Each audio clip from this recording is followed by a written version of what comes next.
स्वः तत्सवितुर्वरेण्यं भर्गो देवस्य धीमहि धियो यो नः प्रचोदयात्। ॐ सहना भवतु सहनो भुनक्तु सह वीर्यं करवावहै तेजस्विनावधीतमस्तु मा विद्विषावहै। ओम शांति शांति शांति। सभी को सादर नमस्ते। ईश्वर की महती अनुकंपा से हम इस समय आध्यात्मिक संकट का समाधान करते हैं, कुछ समस्याओं का समाधान और कुछ चर्चाएं करते हैं। आपको कुछ पूछना हो तो बता सकते हैं, नहीं तो हम कुछ अलग नया विषय कुछ लेंगे।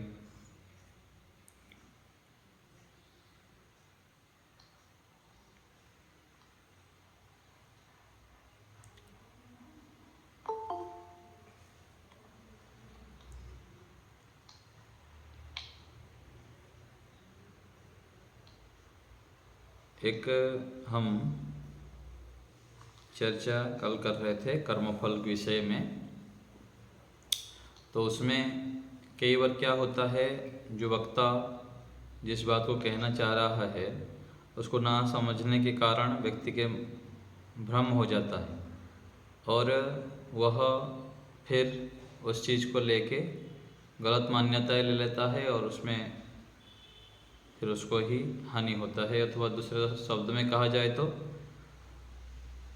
वक्ता के तात्पर्य को गलत निकाल लेते हैं।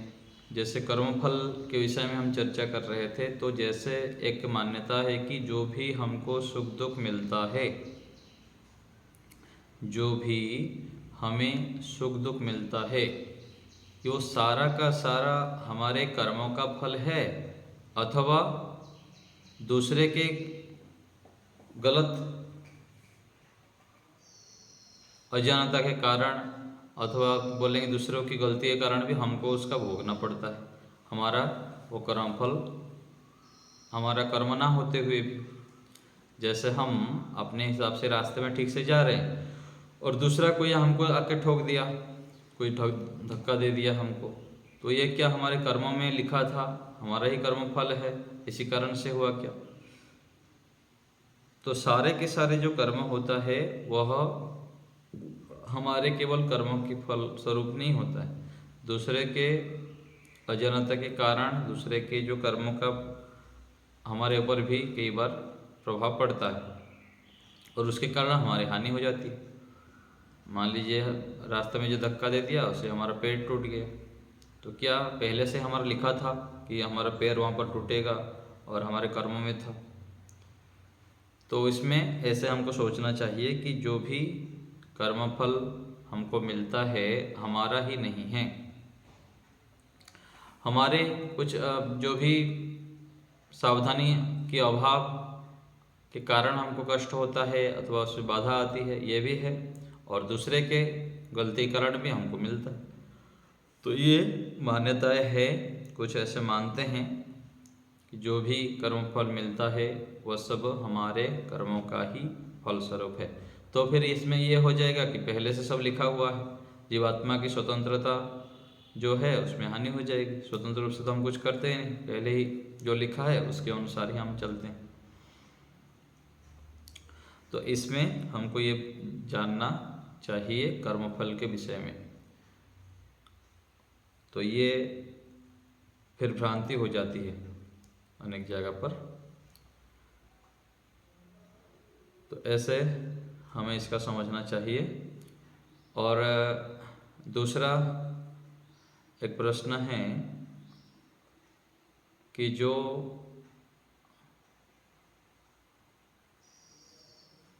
परिवार में सामंजस्य बिठाना होता है, कोई भी कहीं भी हम रहते हैं, चाहे पति पत्नी हो अथवा पिता पुत्र हो, इन समय में हमको जो सहन करता है उसको अधिक हानि होती है, ऐसे बताते हैं। मान लीजिए सहन ना करके हम उसका प्रतिक्रिया दे दें, उनके साथ वाद विवाद करने लग जाए और उनको फिर ये करें, तब क्या है, हम सहन कर सकते हैं, मतलब सुख में रह सकते हैं। नहीं तो फिर हमको लोग दबा देते हैं, ऐसे बोलते हैं। तो इस स्थिति में हमको विचार करना चाहिए कि कितने सीमा तक हमको सहन करना चाहिए, सामंजस्य बिठाना चाहिए और उसमें थोड़ा सा नीचे रहना चाहिए। नहीं तो यदि हम प्रत्येक स्थिति में झगड़ा करने लग जाएंगे, वाद विवाद करने लग जाएंगे, उसका विरोध करेंगे, तो वहाँ पर अपनी स्थिति खराब होती है।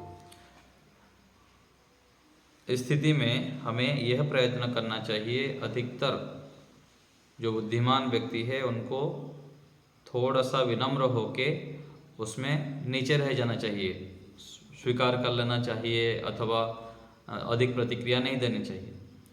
आजकल जो झगड़ा आदि, वाद विवाद आदि ये जो हो रहा है, उसका मूल कारण है कि अभिमान, कि मैं ही बड़ा हूँ और मैं तो अपना दोष को स्वीकार ही नहीं करना। मान लीजिए हम किसी के साथ रहते हैं, चाहे परिवार में हो, संस्था में हो, वहाँ हमारा कम दोष हुआ है लेकिन हमारे ऊपर आरोप लग गया, हमारा 5 दोष हुआ है, हमको बता दिया गया कि 20 दोष आपका है। तो 20 दोष नहीं है, लेकिन जो 5 दोष है उसके कारण हम, ठीक है कोई बात नहीं, दोष किया हूँ, आगे मैं नहीं करूँगा, ऐसे करके हमको उसका सहन कर लेना चाहिए, प्रतिक्रिया नहीं करनी चाहिए। और हर समय यदि हम प्रतिक्रिया करने लग जाएंगे और दोष को बिल्कुल ही सहन नहीं, हम क्या बोलते हैं, स्वीकार नहीं करेंगे, तब फिर यह अशांति के कारण होता है, फिर हमारा चित्त खराब होता है। तो इस स्थिति में हमें अनेक बार जो साधक व्यक्ति है, योगाभ्यासी व्यक्ति हैं, उनको थोड़ा सा झुकना पड़ता है।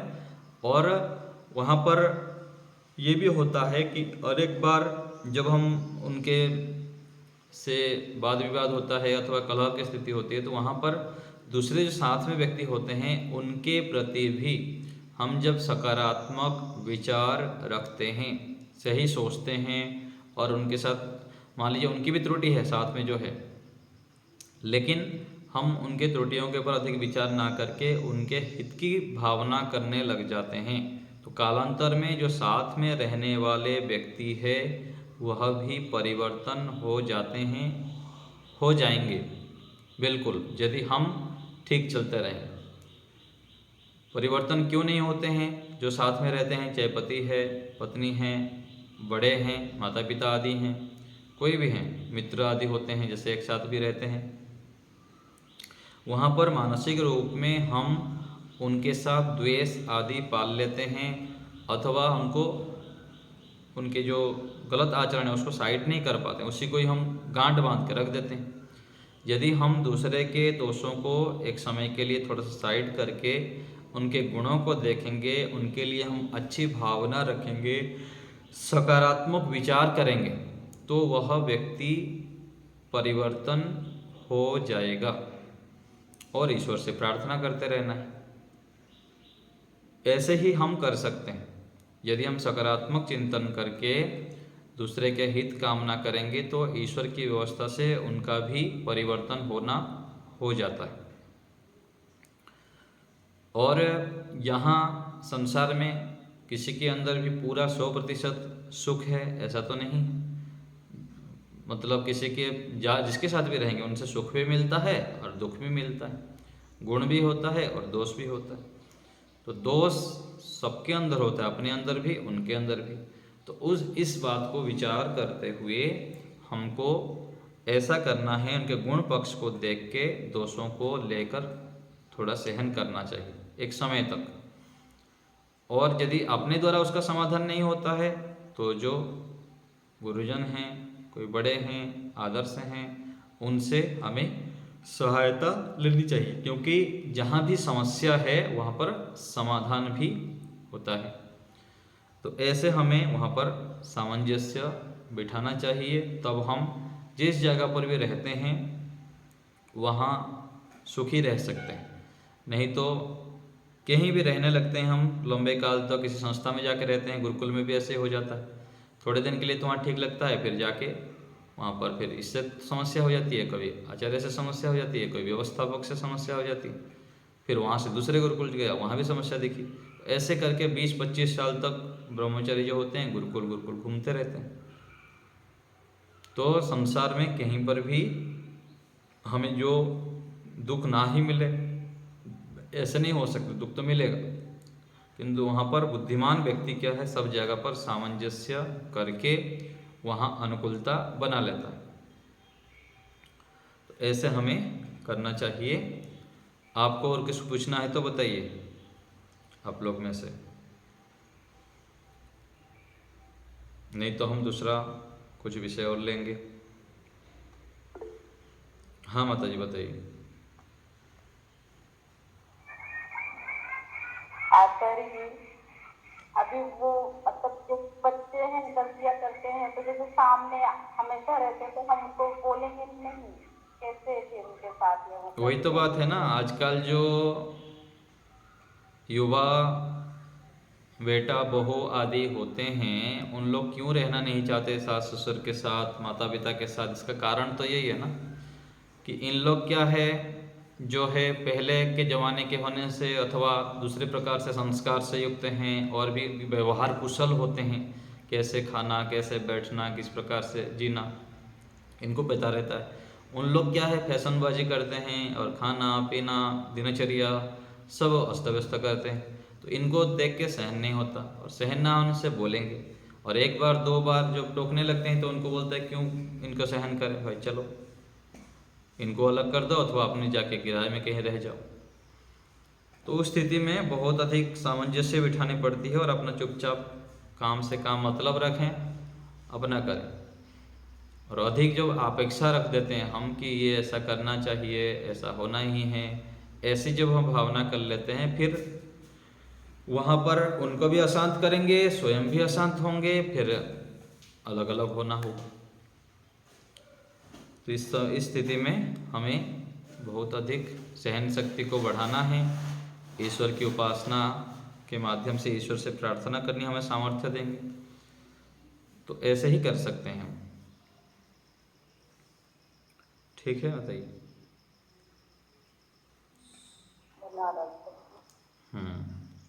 और कोई बात? हाँ जी बता तो बोलिए मीनाक्षी जी। मेरी आवाज आ रही है आपको? हाँ जी। मेरा क्वेश्चन ये है, इस घर में ना लोग चूड़ी की लाइट लगाते हैं, ठीक है, और उस घर में एक बंदा ऐसा है जिसको ये पसंद नहीं है, लेकिन वो मजबूरी है, उसको कह नहीं सकता, तो लाइट तो कर रहा है, पंखा पंखा उसको भी पाप लगेगा?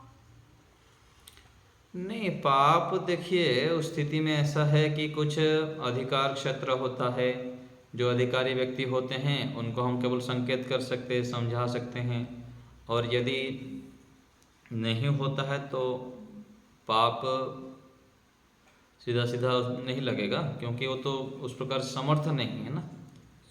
समर्थ होने के बाद यदि उसको जो पाप होता है अथवा कोई गलत कार्य होता है उसको सहन करता है तो पाप लगता है, और जब समर्थ नहीं है, दूसरे के अधिकार में है और वो तो परिवर्तन नहीं कर सकता है, तो इस दृष्टि से पाप नहीं कहेंगे। ठीक है ना। ये तो केवल एक चीज़ है, बहुत सारे क्षेत्र होता है, कहीं भी हम रहते हैं तो बहुत सारे वहाँ पर अव्यवस्था होती है, अनेक कार्य होता है, तो हमारे उतना ये नहीं है। जैसे देश में है, देश में अलग अलग जगह पर अव्यवस्था है, हम तो सुधार नहीं कर पा रहे, और सहन करेंगे तो पाप है ही, लेकिन हमारा सामर्थ्य नहीं है, तो हम कैसे करेंगे? सामर्थ्य बढ़ाएंगे और जो उसका अधिकारी हैं उनको सूचित करेंगे। रास्ते में जा रहे हैं, रास्ते में गड्ढा है 6 महीने से, जो रास्ते के हैं उनको जाके सूचित करें, नहीं करते हैं हम, तो कहीं ना कहीं हम दोषी युक्त तो हैं ही, दोष युक्त हैं, पाप से युक्त कह सकते हैं। रियलाइज नहीं करा दिया है कि ये ठीक नहीं है, और फिर भी वो लोग नहीं मानते, तब सोचते हैं तो वही बात है ना, नहीं मानते हैं तो अपना काम हो गया, हम यदि बिल्कुल सूचना नहीं देते हैं, कुछ नहीं करते हैं, तो हम दोषयुक्त होते हैं। और यदि हम सूचित कर दिए, उनको बोल दिए, तो उसमें कोई समस्या नहीं है। ठीक है ना? ऐसे हमको समझना चाहिए प्रत्येक क्षेत्र में। ये तो घर में हो गया, देश में, राष्ट्र में भी इस प्रकार से हमें समझना चाहिए। प्रत्येक जगह पर जहाँ भी अन्याय होता है उसको सहन करना पाप कहा जाता है। लेकिन हमारा सामर्थ्य ही नहीं है, तो हम क्या करेंगे? फिर सामर्थ्य को बढ़ानी पड़ेगी, और जो अधिकारी व्यक्ति हैं उनको सूचना देनी होगी। इतना ही हम कर सकते हैं। नहीं, सामर्थ्य बढ़ाने का तो मतलब ये होना कि हम सहन करें। नहीं नहीं, सामर्थ्य नहीं, इस दृष्टि से नहीं, इस दृष्टि से नहीं है।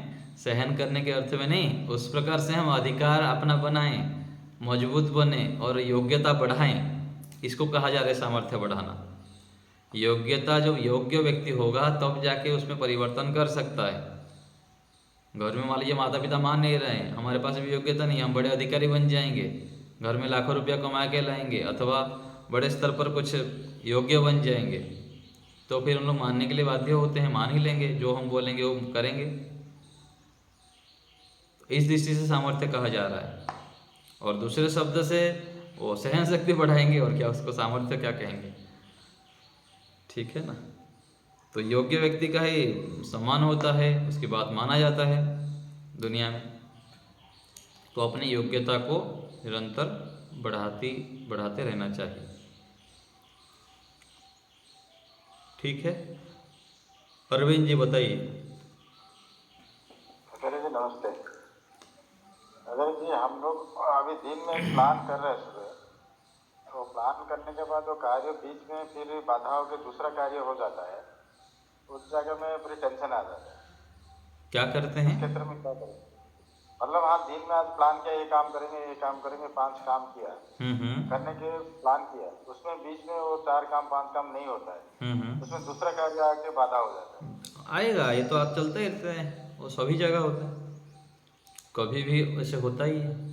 लेकिन उसमें दुखी नहीं होना है, फिर से कार्य करना है। गौण कार्य यदि है तो गौण कार्य को छोड़ के मुख्य कार्य के लिए संकल्प करना है, सावधान रहनी है। और कोई आ जाता है मिलने, अथवा कोई कार्य आ गया तो करना ही पड़ता है, करना ही पड़ता है। जैसे हमको कोई जाना है किसी कार्य में, कोई आ गया अतिथि, वो अतिथि ऐसे हैं कि उनसे मिलना ही पड़ेगा, ना मिले तो व्यवहार ठीक नहीं। तो ऐसे करके प्लान गड़बड़ हो गया, उसके जगह में टेंशन लगता है। टेंशन होना मूर्खता है, टेंशन लेना मूर्खता है। वहाँ पर विचार करना है कि ना, ऐसे नहीं करना है, वहाँ पर शांत रहनी है। हाँ, मन को समझाना है और अपने ज्ञान को उभारना है, जो सही ज्ञान है कि मुझको ऐसा सोचना नहीं चाहिए, इस प्रकार विचार करना ठीक नहीं है। वो तो चलता ही रहता है जीवन में। ऐसे करके वहाँ पर काम ना हो तो उसमें विचलित नहीं होना चाहिए, टेंशन नहीं लेना चाहिए। और अच्छा काम को भी हमारा बाधा हो जाता है, इधर जो टेंशन हो जाता है वो अच्छा काम भी नहीं करता। हाँ, यही तो है ना, जब हम क्रोध करते हैं किसी के ऊपर अथवा क्षिप्त होते हैं तो अपना ही चित्त खराब होता है। इसलिए धीरे धीरे ज्ञानी लोग क्या करते हैं, हमारे एक स्वामी जी हैं, उनके सामने कोई भी त्रुटियाँ करता रहे, कुछ भी करता रहे, देख देंगे, कुछ प्रतिक्रिया नहीं करेंगे। और एक कोई हैं गुरुजन हैं, वो यहाँ कुछ देख लिए छोटा सा चीज़, जाके कक्षा में बोलेंगे ही बोलेंगे, ये ऐसा किया, वैसा किया, कुछ ना कुछ बोलते रहेंगे। तो बोलना मतलब क्या है? वो ठीक है, बोलना भी चाहिए, एक सीमा तक व्यक्ति बोलता है अथवा बोलना भी चाहिए, नहीं तो सुधार भी नहीं होता है। लेकिन उससे आगे जो व्यक्ति बढ़ जाता है ज्ञान के स्तर पर, वो फिर वो शिकायत नहीं करता है, अपना वो मुख्य कार्य जो बड़ा कुछ लक्ष्य के लिए वो लगा हुआ है, उसी में ही वो लगा रहता है।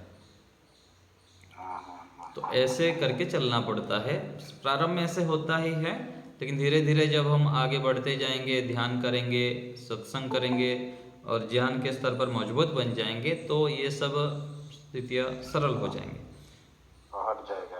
हाँ, तो मुख्य सब ज्ञान के ऊपर ही है। यहाँ पर एक सामान्य व्यक्ति है और एक जो है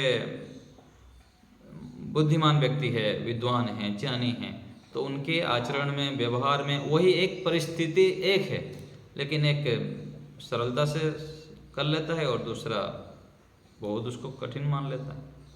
नहीं, हम सोच रहे हैं कि आपके साथ ऐसा कुछ टेंशन नहीं आता होगा। नहीं, टेंशन तो आता ही है। सभी प्रकार में बताया ना, अभी हमको कुछ कार्य करना था, हम जा रहे थे, कोई अतिथि आ गए तो उनके साथ आधा घंटा ये करना पड़ा। हमको कुछ कार्य था, कोई स्वामी जी को लाने जाना था तो जो गए वहाँ पर भी आधा घंटा लगा। तो ये तो होता ही रहता है, लेकिन उसमें विचारने की कोई बात नहीं, कोई बात नहीं, अभी नहीं हुआ तो बाद में करेंगे। हाँ, संकल्प किए थे कि हाँ आज मुझको ये काम करना ही है, तो फिर आगे समस्याएं बाधाएं सभी के सामने आती है, लेकिन उसी को जैसे बताते हैं ना कि कोई व्यक्ति समस्याओं को रुई की तरह बनाकर फूंक में उड़ा देता है और कोई उस सामान्य रुई की तरह समस्याओं को पहाड़ बना देता है। तो समस्या सभी के सामने है, सामान्य हमारे सामने भी है, सभी के सामने।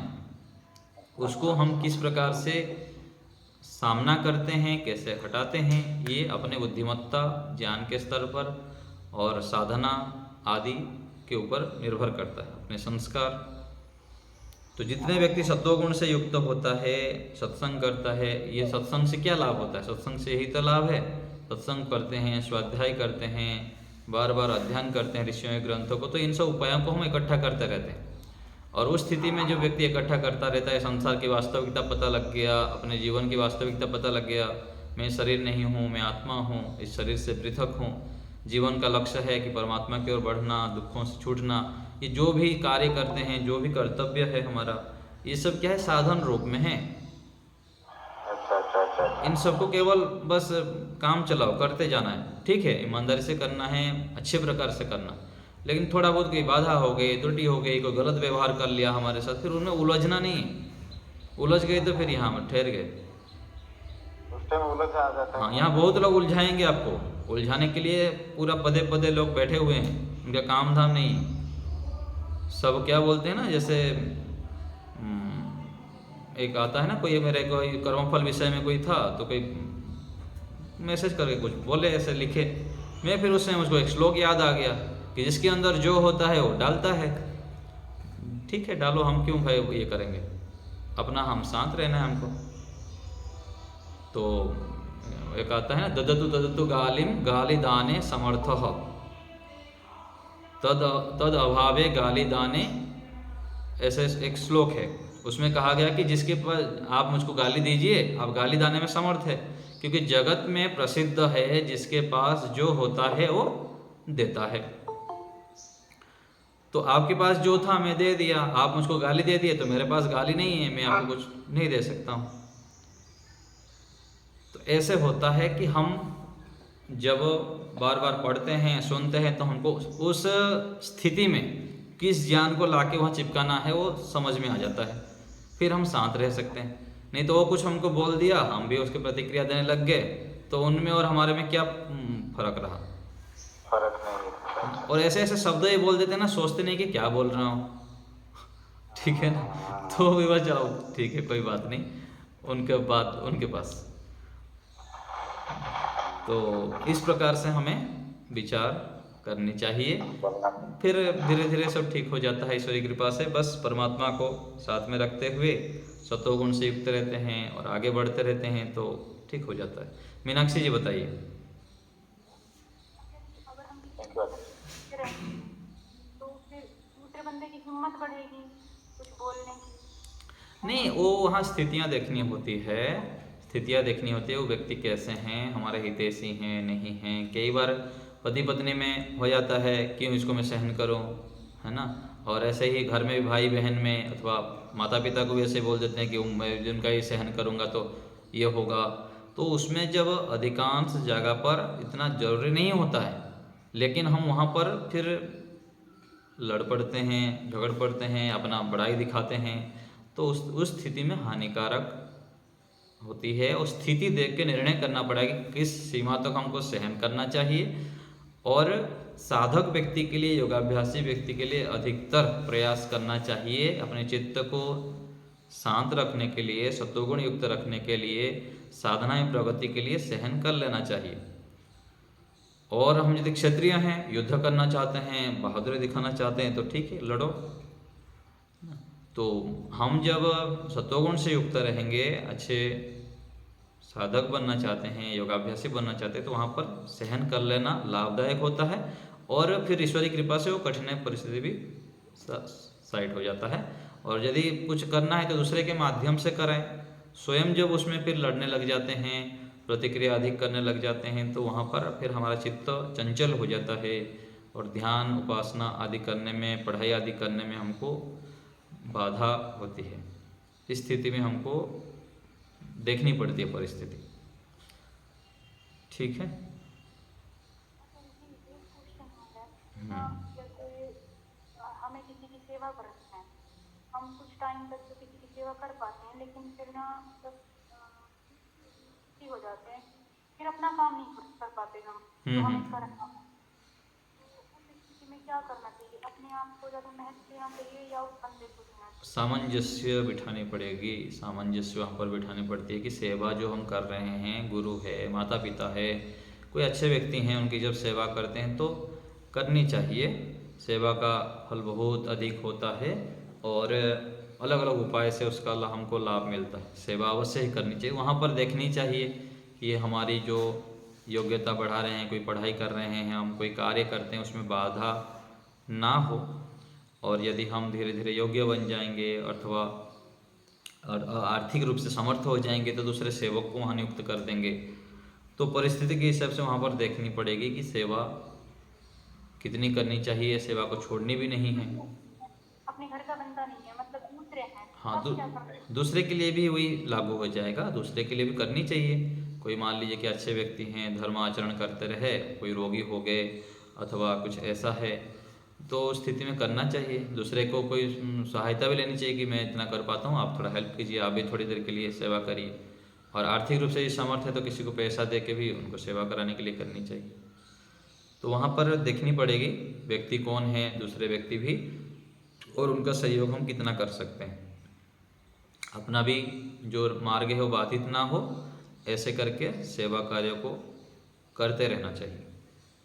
कभी सुनने को मिलता है अपने आप को ज़्यादा प्राथमिकता देनी चाहिए, अपने अध्यात्म हम काम ले सकते हैं, तो सुनने को मिलता है कभी कभी। अपने ही उन्नति में लगना चाहिए। दूसरे को जो ध्यान देंगे तो अपना ही मार्ग रुक जाएगा, ये बोल रहे हैं आप? हाँ, तो नहीं, ऐसा नहीं है। कई बार अलग अलग स्थितियां हैं।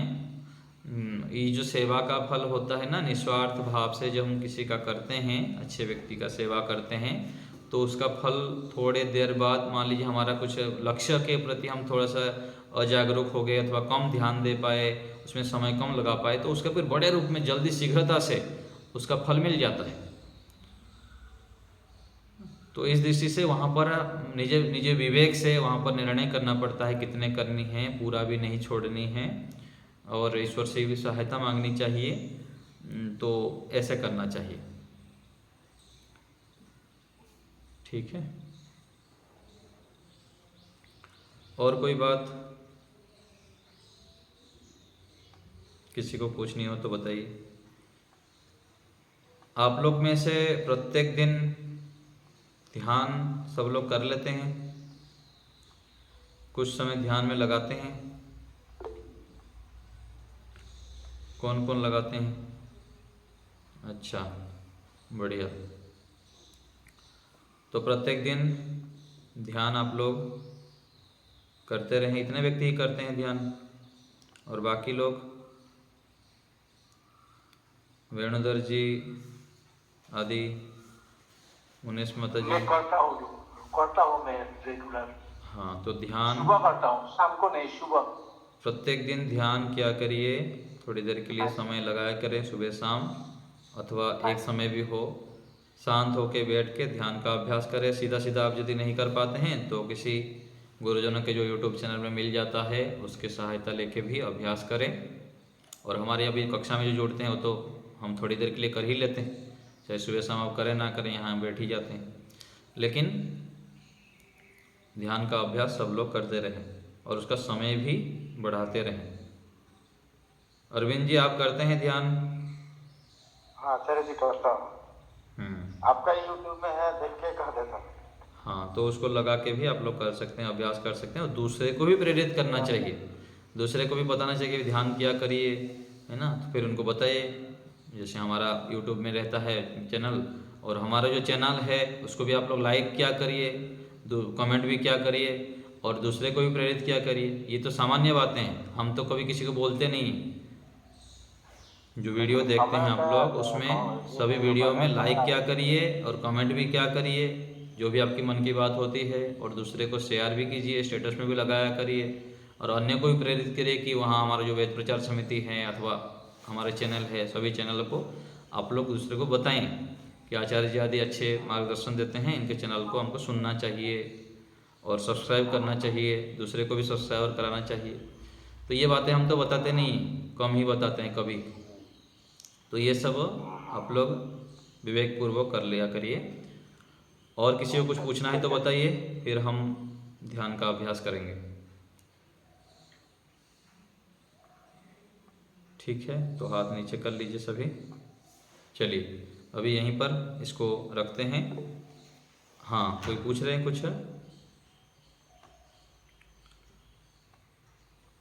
ठीक है, चलिए अभी हम